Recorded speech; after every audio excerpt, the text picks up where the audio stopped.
I am George, 72 years old, and somehow still reeling from the betrayal my stepfamily inflicted. As a retired tech investor who built wealth quietly over decades, I had escaped notice but maintained close family bonds. Last Tuesday, they gathered at our family home after Martha's funeral. Between coffee and leftover casseroles, my daughter-in-law Victoria leaned forward smirking. "You know, George, you're lucky we even let you stay this long. Charity goes a long way." I simply sipped my coffee and nodded. That night, I called my lawyer Harold and activated financial plans I'd kept secret for 15 years. Before I continue this story, let me know where you are watching from in the comments below. Hit like and subscribe if you have ever had to stand up to family who underestimated your worth. Living in Westchester County, New York, meant privilege to outsiders. But inside our sprawling Tudor home with its 3-car garage and manicured gardens, family dynamics had always been complicated. Martha's children from her first marriage never quite accepted me as anything more than their mother's second choice. When I married Martha 18 years ago, I was a 54-year-old widower with a modest consulting business and what everyone assumed were modest savings. Martha was a beloved elementary school teacher, recently divorced, struggling to raise 3 teenagers on her own. Paul was 15, Linda was 17, and Ronald was already in college. To them, I was the older man who'd swooped in to provide stability their absent father never could. What they didn't know was that my first wife's death in a car accident 7 years earlier had left me with substantial life insurance payouts and a growing portfolio of tech investments I'd started in the 1980s. By the time I met Martha, I was worth over $20 million. But I kept that information private, preferring to let people see me as a simple consultant who'd gotten lucky in love. Martha knew about my financial situation, of course. She was the one who suggested we keep it quiet.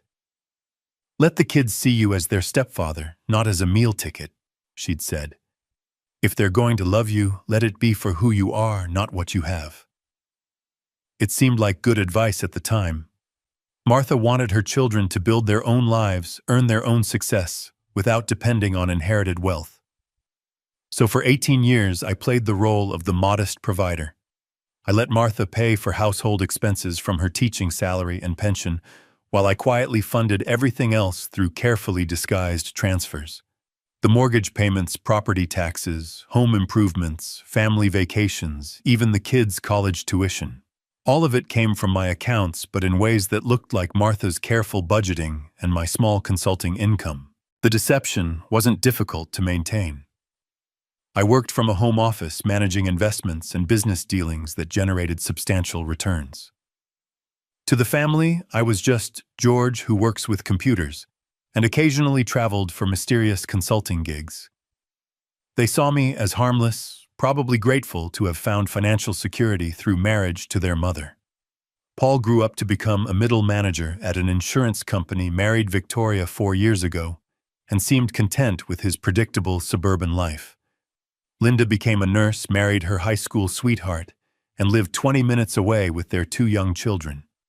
Ronald moved to California, worked in marketing, and visited twice a year with updates about his startup ambitions that never quite materialized. They were good kids, really. Maybe not ambitious or particularly driven, but decent people who loved their mother and tolerated me with varying degrees of warmth. Paul was always polite but distant. Linda made genuine efforts to include me in family gatherings. Ronald treated me like a friendly acquaintance who happened to live with his mother. The problem started when Victoria entered the picture. Paul's wife was ambitious in ways that Paul wasn't, and she had very clear ideas about family hierarchies and financial priorities. She worked in real estate, so she was constantly calculating property values and inheritance potential. From our first meeting, she made it clear that she saw me as an obstacle to her family's financial advancement. "Paul's mother is such a saint, supporting you all these years," she'd say with a smile that never reached her eyes. "It must be nice to have that kind of security in your golden years." The implication was always clear. I was a dependent, a burden, someone who'd married into comfort rather than earning it. Victoria had strong opinions about elder care, about appropriate living situations for seniors, about the importance of family assets being preserved for the next generation. She spoke often about friends whose elderly relatives had done the right thing by moving into assisted living facilities, freeing up family homes for younger families who could really use the space. I listened to these comments for 4 years, watching Victoria slowly influence Paul's perspective, seeing her plant seeds of resentment about my presence in what she clearly considered her future inheritance. Martha noticed it too, but she believed family relationships could weather these tensions. "They'll understand when they're older," she'd say. "Right now they're just young and worried about money. Once they're more established, they'll appreciate what we've built together." Martha died believing her children would honor our marriage and treat me with respect. She had no idea what they were planning. The Hampton Inn on Route 9 became my temporary base of operations. Not exactly the Four Seasons, but it had reliable Wi-Fi room service, and most importantly, complete anonymity. I checked in under my full name, George William Thompson, and paid cash for a week. The desk clerk barely glanced at me.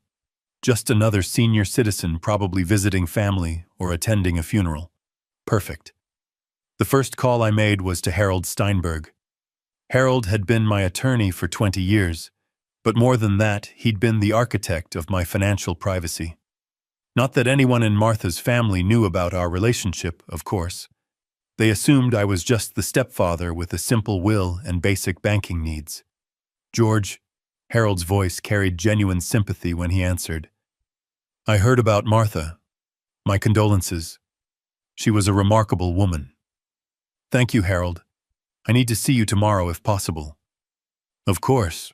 10 a.m. at my office. Actually, could we meet somewhere else? Somewhere private?" There was a pause. Harold had known me long enough to read between the lines. "The family's giving you trouble already." Something like that. "I'll come to you. Text me the address." Harold arrived the next morning carrying his familiar leather briefcase and wearing the expression of a man who'd dealt with greedy relatives more times than he cared to count. I'd ordered coffee from the hotel restaurant, a small luxury that would have raised eyebrows if anyone had been watching my spending habits. "How bad is it?" Harold asked, settling into the room's single armchair. I told him about the previous night. About Victoria's demands, about being told to find appropriate housing, about how they'd dismissed me as someone who'd never contributed anything meaningful. Harold's jaw tightened as I spoke. "Do they have any idea about your actual financial situation?" "None whatsoever. Martha and I kept our agreement. They think she supported me all these years." "And you're sure you want to proceed as we discussed?" I looked out the hotel window at the parking lot, filled with ordinary cars, driven by ordinary people living ordinary lives. Yesterday, those people would have seen me as one of them. Just another elderly widower, probably struggling with fixed income concerns and uncertain about his housing future. They had no idea that the man in room 237 owned more real estate than most of them could imagine. "I'm sure. How long will it take?" Harold opened his briefcase and pulled out a thick folder. "The preliminary documentation can be filed within 48 hours. The complete asset restructuring will take about 2 weeks. And George, there's no way they can contest any of it. Everything has been legally yours for over a decade." Martha transferred her share years before her illness precisely to avoid situations like this. I nodded, feeling that cold satisfaction settle deeper into my bones. "What about the house?" "That's where it gets interesting." Harold allowed himself a small smile. "Technically, you could evict them today, but I assume you have something more educational in mind. I want them to show me exactly who they are first. Let them get comfortable in my house, making their plans, dividing up what they think is theirs. Give them enough rope to hang themselves with their own assumptions. And then I'll remind them that assumptions can be very expensive things." While Harold explained procedures and confirmed details, I thought about Victoria back at the house. She was probably going through Martha's closet right now, deciding which clothes were worth keeping. She was probably calling contractors about renovations, maybe even researching how to remove my name from utility bills. She thought she'd won. She thought the inconvenient stepfather was out of the way, leaving the family free to claim their inheritance. She had no idea that she'd just declared war on someone who'd been preparing for this battle longer than she'd been part of this family. My phone buzzed with a text from Paul. "Hope you found a nice place, George. Victoria's organizing Mom's office. Found some business files we need to go through." I almost laughed out loud. Business files in Martha's office. If they only knew that my real business files weren't in that house at all. They were getting nervous. I could tell from the increasingly urgent voicemails Victoria left over the next 3 days. Each message more demanding than the last, each one revealing more about her growing panic. "George, we found some confusing paperwork in Martha's desk. Legal documents that don't make sense. Could you call me back? There might be some things you need to explain."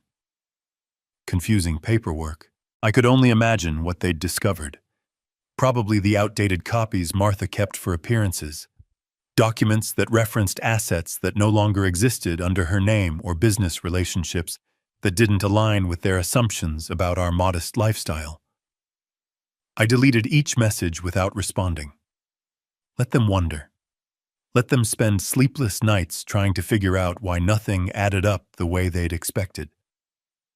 On Friday morning, Harold called with news that made me smile for the first time since Martha's funeral. "They've hired an attorney," he said without preamble. "Have they now? Jackson Morrison from Morrison and Associates. Solid reputation, specializes in estate disputes. He's asking questions about Martha's will and requesting a formal reading with all beneficiaries present." I set down my coffee cup, feeling that familiar cold satisfaction spread through my chest. How thoughtful of them to ensure everything is handled properly. "Monday afternoon, 2 p.m. at their attorney's office. They want you there, George. All of them will be present." "Perfect. I'll be there. Are you sure you're ready for this?" "Once we walk into that room, there's no going back. They're going to learn exactly who you are." I looked out my hotel window at the ordinary world beyond. People going about their ordinary lives with ordinary problems, ordinary assumptions about how money and power worked in family dynamics. Soon, very soon, I would no longer be invisible to the family that had dismissed me so easily. "Harold, I've been ready for 20 years. That weekend, I went shopping. Not at the discount stores they probably expected a newly poor widower to frequent, but at the boutiques I'd always preferred when Martha wasn't watching the budget for appearances. I chose a charcoal gray suit, elegant but understated, along with the gold watch Martha had given me for our 10th anniversary and my father's cufflinks.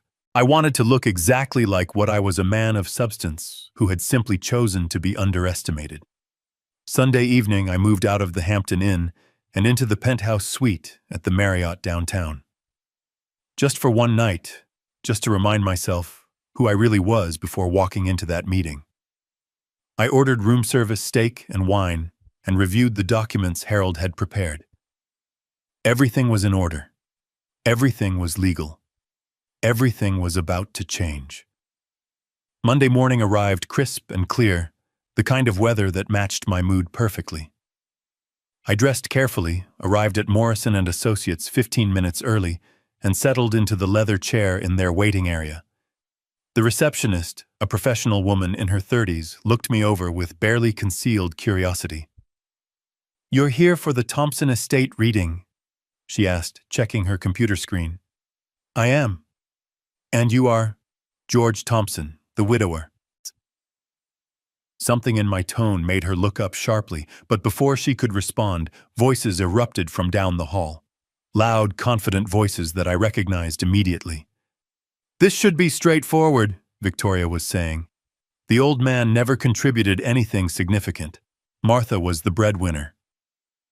I listened to them discuss me like I was a footnote in their story, a minor character to be managed and dismissed. They had no idea they were about to meet the author. At exactly 2 p.m. Harold arrived with Catherine Walsh, the power attorney I'd retained for this specific moment. Catherine was everything I'd hoped for, sharp, intimidating, and completely unimpressed by family drama. Behind them came Jackson Morrison himself, a nervous-looking man in his 50s, who seemed overwhelmed by the circumstances he'd been hired to navigate. "Well," Morrison said, mopping his forehead with a handkerchief, "I believe everyone is here now. Shall we proceed?" The conference room felt like a courtroom. The family had arranged themselves on one side like prosecutors, Victoria at the head flanked by Paul and Linda, with Ronald positioned slightly behind them. They'd dressed for victory, expensive clothes and confident postures, the look of people who expected to inherit everything. I took the seat directly across from them, with Harold and Catherine on either side. The symbolism wasn't lost on anyone in the room. Jackson Morrison cleared his throat and began reading Martha's will in a monotone voice. The standard language about being of sound mind, the formal declarations, the preliminary bequests to charity. Then came the part they'd been waiting for. To my beloved children, Paul, Linda, and Ronald Wau, I leave the sum of $50,000 each to be distributed equally among them. I watched their faces carefully. $50,000 each was generous for most families, but far less than they'd expected. Victoria's mouth tightened almost imperceptibly. Linda frowned. Paul leaned forward like he'd misheard. "And to my dear husband, George Thompson, I leave the remainder of my estate, including all properties, investments, and personal effects, to be his absolutely and without restriction." The silence that followed was deafening. Morrison continued reading, but I could see that no one was listening anymore. They were all staring at me with expressions ranging from shock to outrage to disbelief. "Excuse me," Victoria interrupted, her voice sharp enough to cut glass. "Could you repeat that last part?"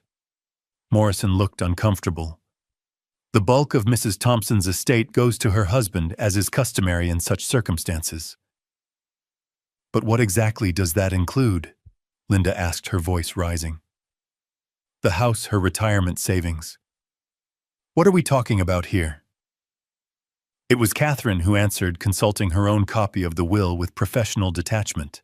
"According to these documents, Mr. Thompson inherits all real property, all financial accounts, all investments, and all personal property not specifically mentioned elsewhere in the will." "That's impossible," Ronald said flatly. "Mom would never leave us with just $50,000 each." Harold leaned forward slightly. "I'm afraid it's quite legal, Mr. Thompson. Your mother was very specific about her intentions." "But he didn't earn any of it!" Victoria exploded, finally losing the composure she'd been struggling to maintain. "He never worked. He never contributed anything. He was just there living off her success." The words hung in the air like poison. Just there. The same phrase she'd used the night she'd thrown me out of my own home. The same dismissal, the same contempt, the same fundamental misunderstanding of who I really was. I stood up slowly, feeling every eye in the room focus on me. For 18 years, I had let Martha be the face of our family's financial stability. I had allowed people to assume she was the breadwinner while I played the supporting husband. I had been content to remain in the shadows, building my empire quietly, while she took the credit publicly. But Martha was gone now, and the shadows had served their purpose. "You're absolutely right, Victoria," I said quietly. "I never contributed anything to Martha's success." She blinked clearly, not expecting agreement. "Martha's teaching salary, her pension, her modest savings account, that was all her.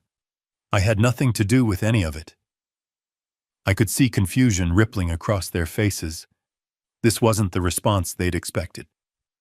"But you see," I continued, my voice growing stronger, "Martha's estate isn't what you think it is, and I'm not who you think I am."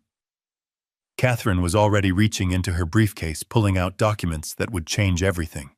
Harold was checking his watch, timing the moment perfectly. "What do you mean?" Paul asked, speaking for the first time since the reading began. I looked at each of them in turn. These people who had dismissed me, who had thrown me out of my own home, who had treated me like a burden to be disposed of.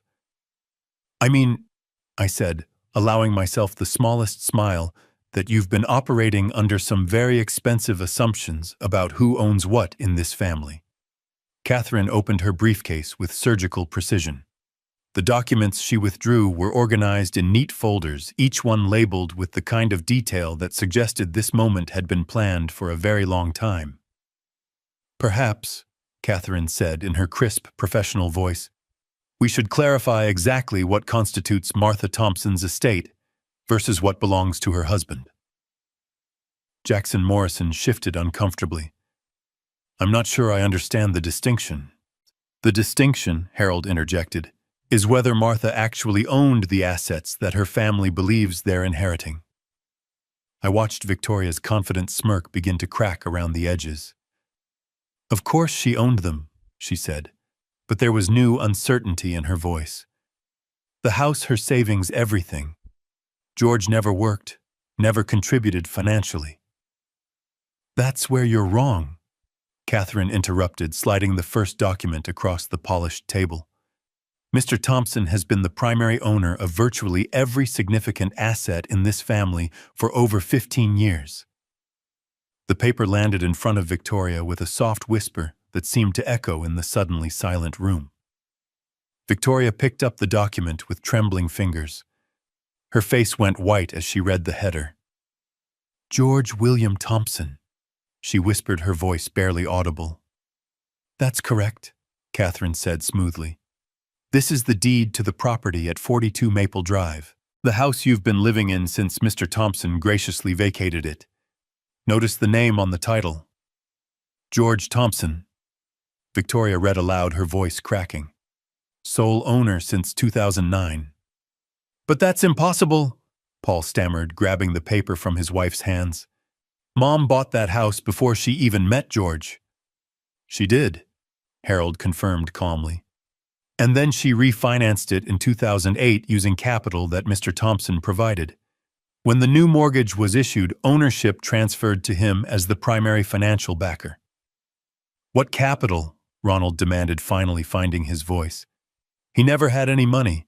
He lived off Mom's teacher salary. Catherine smiled, the kind of cold, professional expression that I'd specifically hired her for. Mr. Thompson has maintained substantial assets since before his marriage to your mother.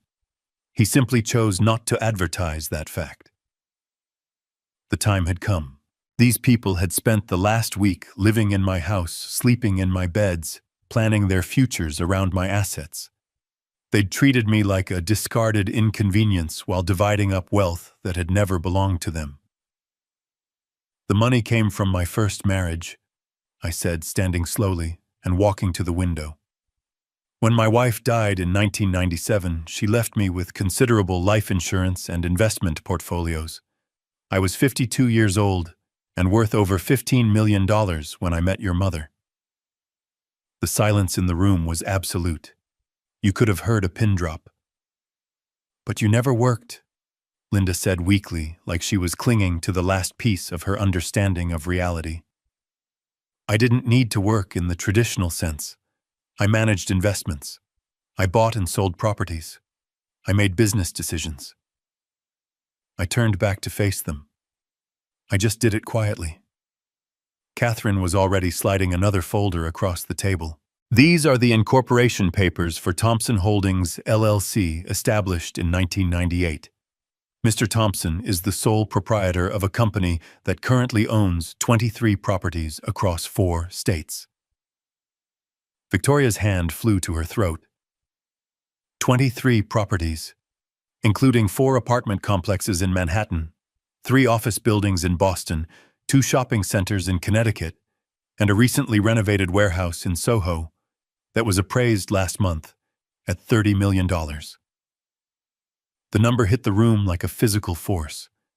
I watched as the implications sank in, as their understanding of reality shifted and cracked like ice under pressure. 30 million. Paul's voice came out as barely a whisper. That's just one building. That's just one property, Harold added helpfully. Would you like to see the complete portfolio summary? He didn't wait for an answer. Document after document appeared on the table like cards in a high-stakes poker game. Bank statements showing accounts with balances that made Martha's teacher pension look like pocket change. Investment records detailing stock holdings in companies they'd never heard of. Property deeds from Maine to Georgia. The total value of Mr. Thompson's current holdings, Catherine announced, consulting her summary sheet with theatrical precision, is approximately $50 million. This does not include the modest assets he inherited from Martha's estate, which, as we've established, amount to roughly $150,000 in retirement savings and personal effects. $50 million. The words hung in the air like smoke from an explosion. Victoria was staring at me with an expression I'd never seen before. Not just shock, but something approaching terror. "You're lying," she said, but her voice carried no conviction. "Which part would I be lying about?" I asked pleasantly. "The part where I've been financially independent since before I met Martha, or the part where you've been living in my house, eating food I paid for, and driving cars I helped finance for the past 4 years." "But why didn't Martha ever say anything?" Linda asked, looking genuinely confused rather than angry. "Because I asked her not to." I returned to my seat feeling more relaxed than I had in years. Martha had her pride as an educator. She wanted to be seen as the provider, the responsible parent. I was happy to let her have that image publicly while I handled things privately. "So, when we asked you to leave," Paul said slowly, the full horror of their situation finally dawning on him, "you were actually being evicted from my own home by people who had no legal right to be there." I finished for him. The truth of what they'd done was finally sinking in. I could see it in their faces, the growing realization that they hadn't just been cruel to a helpless widower. They'd been cruel to someone who could destroy them financially without breaking a sweat. "The consulting business you all found so amusing," Catherine continued, clearly enjoying their distress, "was exactly that. A small operation that Mr. Thompson maintained more as a hobby than a necessity. It generated perhaps $30,000 annually, hardly enough to support the lifestyle you all assumed he was living off Martha's income." "Then how did he pay for everything?" Ronald asked. "He didn't pay for everything," I corrected. "Martha's teaching salary covered groceries, utilities, and day-to-day expenses. But the mortgage payments, property taxes, home insurance, car payments, family vacations, and yes, even some of your college tuition costs, those came from my accounts." Victoria was visibly shaking now, trembling as the full scope of her mistake became clear. "You let us think." "I let you reveal exactly who you were," I interrupted. "I didn't force you to throw me out of my own house the night my wife died. I didn't make you call me a burden who never contributed anything. I didn't tell you to treat a grieving widower with contempt and cruelty." Jackson Morrison was looking around the room like he'd stumbled into someone else's nightmare. "I think there may be some misunderstanding here about the nature of these assets." "There's no misunderstanding," Harold said firmly. "Everything is documented, legal, and has been properly maintained for years. Mr. Thompson was under no obligation to disclose his financial situation to his stepchildren, especially when they made it clear they saw him as a dependent rather than a family member." "But what does this mean for us?" Linda asked, her voice small and frightened. Catherine consulted her papers with deliberate precision. "Legally speaking, you each inherit exactly what your mother left you, $50,000 each. As for your current living situation," she looked directly at Victoria, "you're currently residing in Mr. Thompson's property without his permission. That would technically constitute trespassing." The word hit like a slap across the face. "Trespassing." Victoria's face cycled through several colors before settling on a sickly gray. "You can't be serious." "I'm completely serious," I said, standing up slowly. "You wanted me out of the way so you could claim what you thought was rightfully yours. You succeeded in getting me out of the way. Unfortunately for you, nothing was rightfully yours to begin with." I gathered my briefcase and looked at each of them one final time. These people who had treated me like garbage, who had dismissed my grief and my worth, who had tried to erase me from my own life. "I'll give you 72 hours to remove your belongings from my house," I said quietly. "After that, I'll have you legally evicted." As I walked towards the door, Victoria's voice followed me high and desperate. "George, please. We can work something out. We're family." I paused at the threshold, my hand on the door handle. "Family," I repeated softly. "You know, Victoria, you're absolutely right. We are family.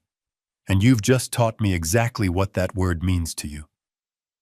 The 72 hours I'd given them turned into the most satisfying 3 days of my life. Not because I enjoyed their suffering, but because for the first time in decades, I was watching people face the real consequences of their choices. The first call came 6 hours after the meeting. Victoria, of course, her voice a mixture of desperation and barely contained rage. "George, we need to talk. This whole situation has gotten out of hand." I was back in my penthouse suite at the Marriott, enjoying a glass of wine and watching the sunset paint the city in shades of gold. "Has it?" "I thought we talked quite thoroughly this afternoon. You know what I mean. The house, the money, all of it. There has to be some way to work this out reasonably." "Reasonably? Like how you reasonably threw me out of my own home the night my wife died." Silence on the other end. We were grieving too, George. We weren't thinking clearly. You were thinking clearly enough to have me pack my bags and find somewhere else to live within hours of Martha's funeral. You were thinking clearly enough to start dividing up what you thought was your inheritance. But we're family. No, Victoria. You made it very clear that I'm not family. You called me a burden who never contributed anything, remember? I could hear her sharp intake of breath. She'd hoped I'd forgotten that particular insult. I didn't mean that the way it sounded. You meant exactly what you said. The only thing you didn't mean was for me to be in a position to do anything about it. I ended the call and blocked her number. The next morning brought Paul to my hotel. The concierge called up to announce him asking if I wanted to receive visitors. I almost said no, but curiosity got the better of me.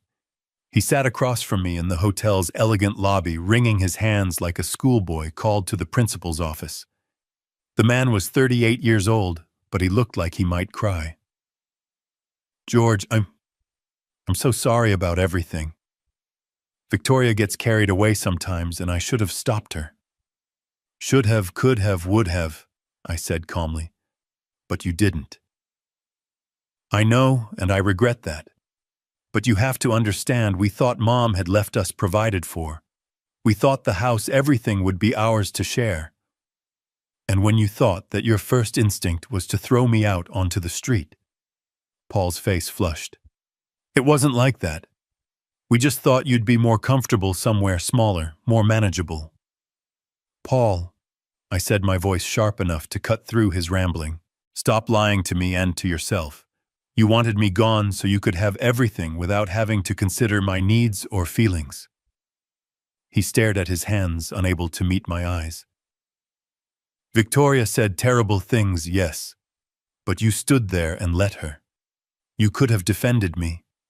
You could have reminded her that I'd been your stepfather for over 20 years, that I'd helped raise you, paid for your education, been there for every important moment in your life." "I'm saying something now," he whispered. "Now that you know I don't need your charity. Now that you realize I'm not the helpless widower you can discard. Your apology isn't about remorse, Paul. It's about fear."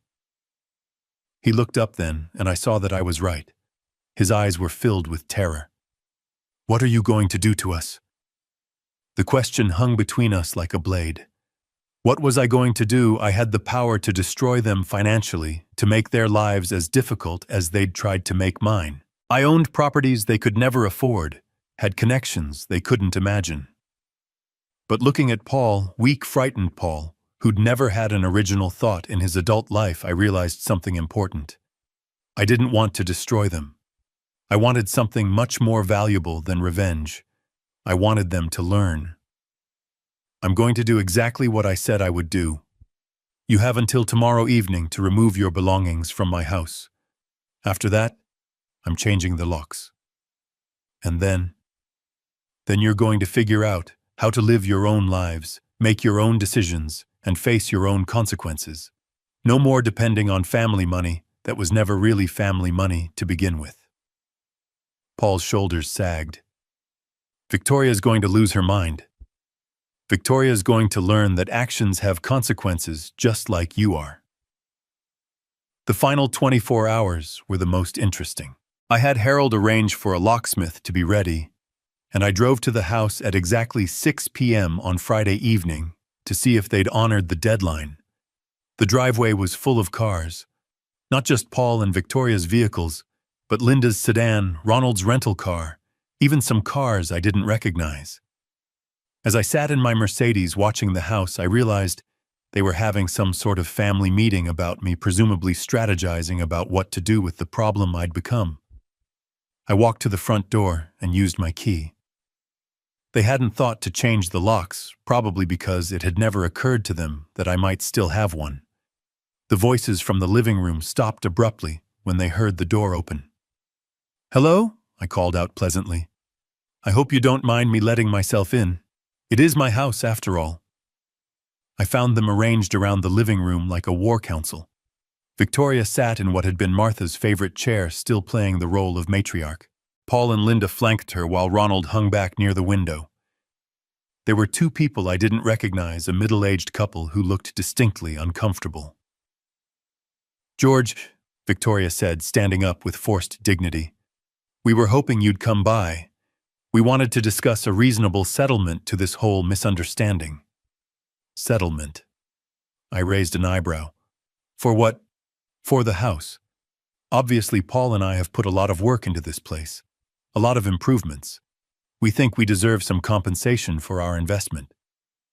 "You think you deserve compensation for living in my house rent-free for a week?" The unknown couple exchanged glances. The woman cleared her throat nervously. "Perhaps we should go, Victoria. This seems like a private family matter." "No, please stay," I said warmly. "I'm George Thompson, Martha's husband. And you are?"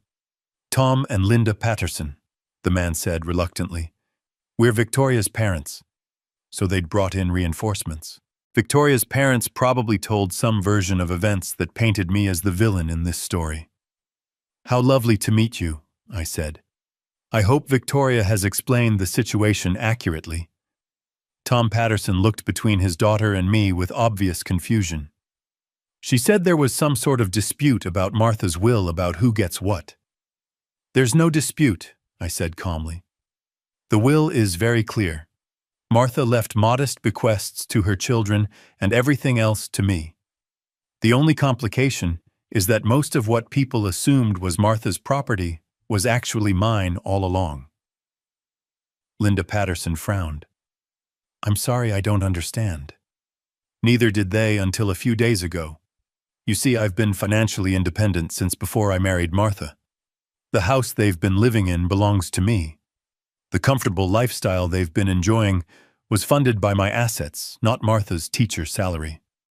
I watched the older couple process this information, watched their expressions change as they realized their daughter might not have been entirely truthful about the circumstances. "But Victoria said you never worked," Linda said slowly. "I didn't need to work in the traditional sense. I managed a rather substantial investment portfolio." I smiled pleasantly. "About $50 million worth, as it turns out." The silence that followed was profound. Tom Patterson's mouth actually fell open.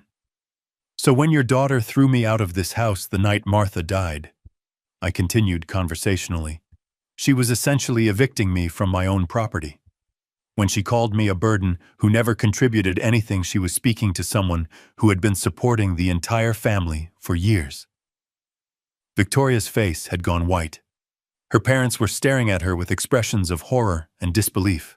"Victoria Marie Patterson," her mother said, in the tone of voice that probably hadn't been used since Victoria was 12 years old. "Please tell me you didn't actually throw this man out of his own house at his wife's funeral." "It's complicated, Mom.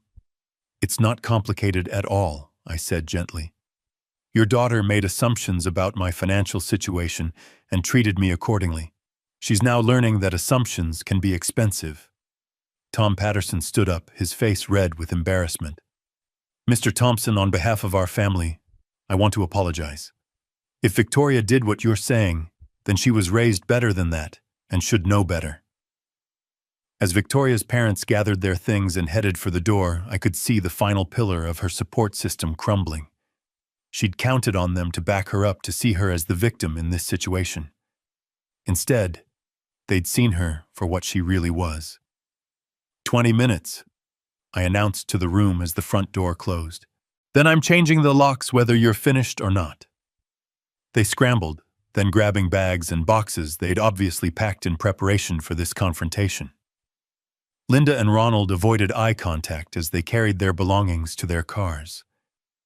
Paul moved like a man in a trance, loading suitcases with mechanical precision. But Victoria stood in the center of the living room, staring at me with something approaching hatred. "This isn't over," she said quietly. "Yes," I replied, equally quiet.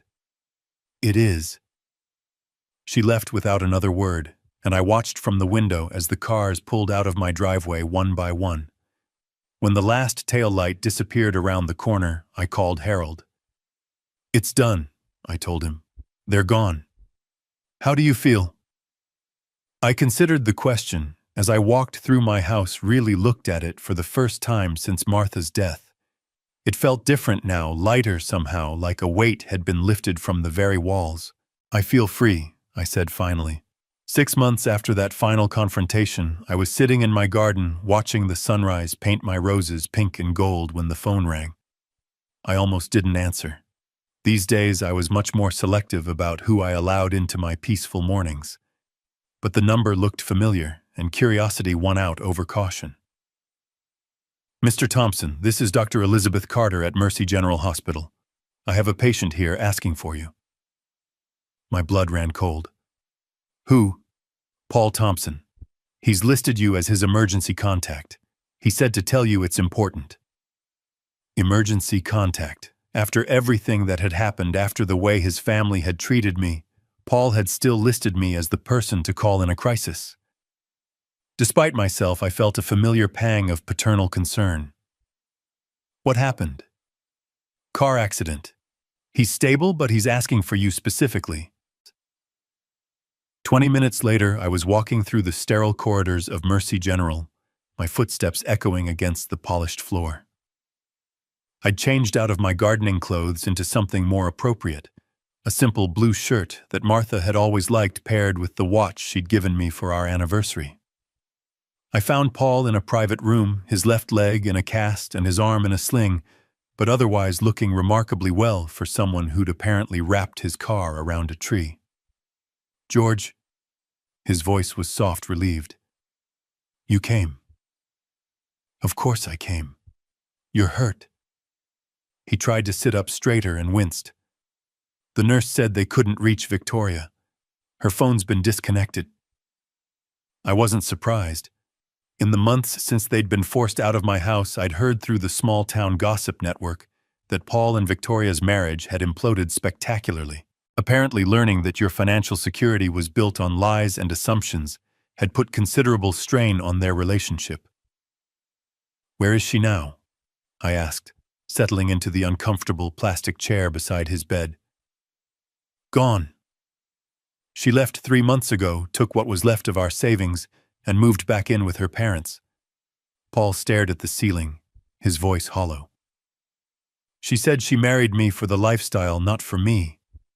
When the lifestyle disappeared, so did she." "I'm sorry, Paul." "Are you—" He turned to look at me, and I was startled by the clarity in his eyes. "Even after everything we did to you?" I considered the question seriously. Was I sorry? 6 months ago, I would have said that Victoria leaving was exactly what Paul deserved. But looking at him now, broken alone, finally forced to confront the consequences of his choices, I found that I was genuinely sad for him. "Yes," I said simply. "I'm sorry you're going through this." We sat in silence for a while, listening to the distant sounds of the hospital around us. Finally, Paul spoke again. "I need to tell you something about that night when Victoria threw you out." "Paul, you don't have to." "Yes, I do." His voice was stronger now, more determined than I'd heard it in years. "I knew it was wrong.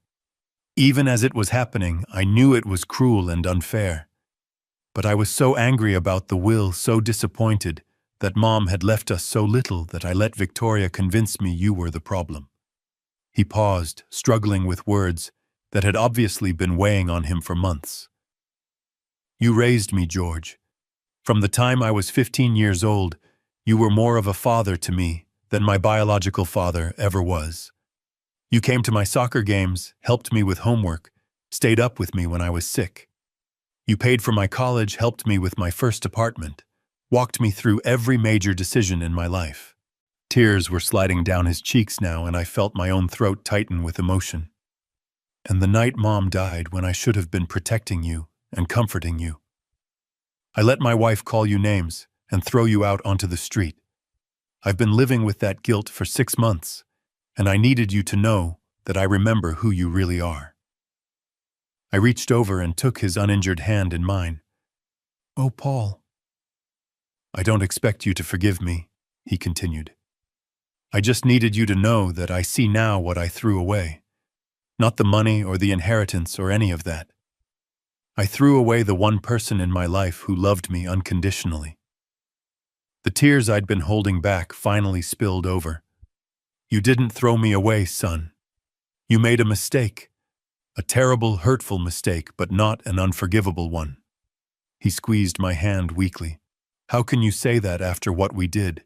Because I understand something now that I didn't 6 months ago. That night, when Victoria threw me out, I thought my world was ending. I thought I was losing my family, my home, everything that mattered. But what I was really losing was an illusion." Paul frowned, not understanding. "I thought I was part of a loving family, where everyone cared about each other. But the truth was, I was part of a system where my value was based on what I could provide, not who I was. That night forced me to see the difference." I adjusted my grip on his hand, choosing my words carefully. "You and your siblings and Victoria, you didn't know me at all. You knew the role I played, the function I served, but you never bothered to find out who I really was underneath. And because you didn't know me, you couldn't really love me. You loved what I did for you." Paul was quiet for a long moment, absorbing this. "And now," he asked finally, "now you're seeing me for the first time as a complete person, someone with his own history, his own strength, his own worth, that exists independently of what I can do for others." I smiled at him through my tears. "And I'm seeing you clearly too, Paul. Not as Martha's son or Victoria's husband, but as the young man I helped raise, who's finally learning to take responsibility for his choices." So where does that leave us? It was a fair question, one I'd been asking myself since the doctor's call that morning. Where did it leave us? I had every right to walk away from this family permanently. I had every justification for letting them live with the consequences of their cruelty without interference from me. But sitting in that hospital room holding the hand of the boy I'd helped raise, I realized that revenge and justice weren't the same thing. Justice had been served. They'd learned the truth about their assumptions and faced the natural consequences. Revenge would be withholding forgiveness from someone who was genuinely trying to make amends. "It leaves us here," I said finally. "Starting over if you want to. Building a relationship based on who we actually are instead of who we thought we were supposed to be." Paul's eyes filled with fresh tears. "You'd be willing to do that after everything?" "I'd be willing to try. But it would be different this time, Paul. I'm not going to be the invisible man who makes everything work behind the scenes. I'm not going to pretend to be less than I am to make other people comfortable. I wouldn't want you to. And I'm not going to rescue you from the consequences of your choices. If you want a relationship with me, you have to build it yourself, maintain it yourself, and value it for what it is, not for what it might get you." Paul nodded solemnly. "I understand." Do you? Because this isn't about money or inheritance or anything material. This is about two adults choosing to care about each other, despite a very painful history. I know. And I want that, George. I want to know you, the real you, not the version I created in my head. I studied his face, looking for any sign that this was manipulation or desperation talking. But what I saw was something I'd never seen from Paul before, genuine remorse and a determination to do better. Then we'll try, I said slowly, carefully, with clear boundaries and honest communication. Relief washed over his features. Thank you. Don't thank me yet. This is going to be hard work, Paul. Unlearning 20 years of bad habits and assumptions isn't easy. I'm ready for hard work. These past 6 months have taught me I'm stronger than I thought I was. I squeezed his hand one more time, then stood up to leave. I'm going to go talk to your doctor about your discharge plans. Do you have somewhere to go when you get out of here? I've been staying in a studio apartment downtown. It's not much, but it's mine. Good. Independence suits you. As I walked toward the door, Paul's voice stopped me. George, what about Linda and Ronald? Do you think they might? I turned back to him. That's up to them, son. My door is open, but they have to choose to walk through it just like you did. And Victoria? I considered this carefully. Victoria, who had initiated the cruelty that started this whole mess. Victoria, who had shown no remorse, no recognition of wrongdoing, only anger at being caught in her assumptions. Victoria burned that bridge herself, I said quietly. Some actions have consequences that can't be undone. She chose to reveal her character, and now she has to live with what she revealed. Paul nodded, understanding the distinction. I left him there in his hospital bed, looking more peaceful than I'd seen him since he was a child. The walk back to my car felt different, somehow lighter, like I was carrying less weight than when I'd walked in. That evening I sat in my garden again, as the sun set behind my roses. My phone had rung twice more. Linda and Ronald probably having heard about Paul's accident through the family network. I'd let both calls go to voicemail, but I'd listen to the messages later. Tentative voices, awkward apologies, requests to talk. The first signs that the family I'd thought I'd lost forever might be reconsidering their assumptions about who I was and what I was worth. I'd call them back tomorrow maybe, or maybe I'd wait and see if they called again. Either way, I was no longer in a hurry. I had time, resources, and for the first time in decades, complete control over my own life. The invisible man was gone forever, replaced by someone who knew exactly who he was and what he was worth. Someone who could choose forgiveness or distance engagement or solitude based on what felt right rather than what was expected. And that, I reflected as I watched the stars emerge in the darkening sky, was worth more than $50 million. Though the $50 million didn't hurt. Now I'm curious about you who listened to my story. What would you do if you were in my place? Have you ever been through something similar? Comment below, and meanwhile I'm leaving on the final screen 2 other stories that are channel favorites, and they will definitely surprise you. I learned that being underestimated can be your greatest advantage. When people judge you by appearances rather than substance, they reveal more about themselves than you. True power lies not in what others see, but in what you choose to show them. Sometimes the greatest strength comes from allowing others to mistake your quiet confidence for weakness until the moment you decide to remind them otherwise. Thank you for watching until here.